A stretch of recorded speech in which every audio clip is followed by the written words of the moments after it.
Mtu wa kwanza ambao watakana umfikishie rahma ni nafsi yako.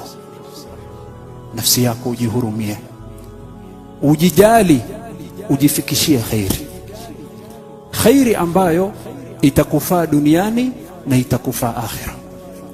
Lakini wewe ikiwa hujali nafsi yako, hujionee huruma, sababu za kuingia janna hufanyi na sababu za kuingia nar ndo wa kwanza wafanya, wewe hujajihurumia nafsi yako, bali umejidhulumu nafsi yako, bali umekuwa sababu ya wewe kujiingiza motoni. Na Allah yataka tujihurumie. Azungumza na waumini asema, ya ayyuhalladhina amanu qu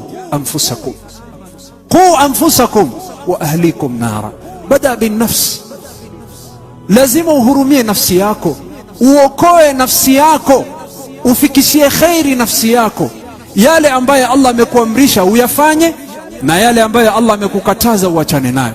Ikiwa kuna kiumbe watakana umfikishie rahma, number 1 nafsak. Allah subhanahu wa ta'ala amejalia kwamba anayefikishia nafsi yake na kuitakasa amefanikiwa.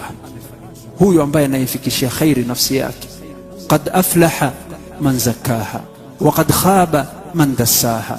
Na Rasul sallallahu alaihi wasallam asema, kullu nnasi yaghdu fabai'u nafsahu famu'tiquha au mubiquha.